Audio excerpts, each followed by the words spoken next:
Hello, my name is Sid. You may recognize me from some of my earlier work. No entry, no running, and my favorite, caution, slippery surface. Of course, my work doesn't just stop there.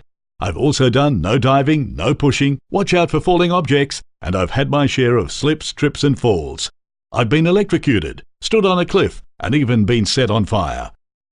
However, I am a trained professional, so don't try any of this on site. But when it comes down to it, I'm just like you.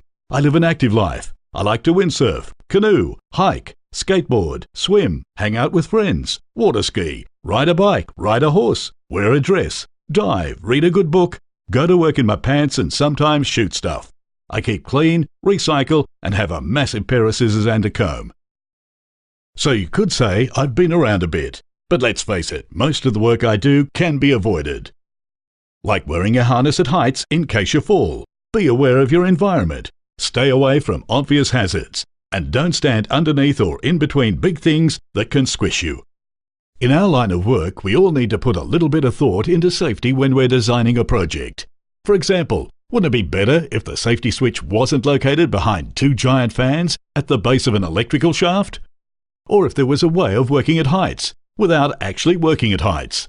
Maybe we could make some of the big stuff somewhere else and just bring it in when we needed to, and then just put it together on site. If only we could travel into the future to see how design decisions made today can have an impact on tomorrow. When this office was designed and built, a certain type of carpet was used in the fit-out. Unfortunately, everyone blamed Mr. Plumpton's love of experimental cooking, particularly his sprout and camembert pie, for the nausea and obnoxious gases that were making everyone sick. The real culprit was actually the carpet, off-gassing, slowly releasing toxic fumes. Getting rid of Mr. Plumpton didn't really help. And who would have thought that when Sam here was digging a trench, because it wasn't properly shored, he was actually digging his own grave? But that's not all. Even some of the simplest design decisions can have huge implications.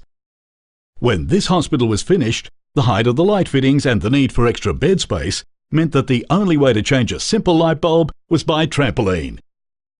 Even something simple, like opening a window, can be a potential hazard when not considered properly. If we journey further into the future, we can see how mankind has evolved to adapt to deal with these hazards. For example, the problem of falling objects, and indeed falling people, will be a thing of the past. And that those hard-to-reach places will no longer be considered hard to reach, but more a test of skill and flexibility. But problems seldom go away, they're just replaced by new ones. The reality is, we don't have a time machine, and it's unlikely we will change into flying rubber people. But the WHS laws around the country have changed. We now have a responsibility to remove hazards through the design process. At Lang O'Rourke, we want to lead the way in smarter thinking and safer design in the life cycle of our projects, construction, design maintenance, operations and demolition. The smarter we are, the safer we become, which means more construction off-site, less working at height or in confined spaces, fewer accidents now and in the future, shorter delivery times and happier clients.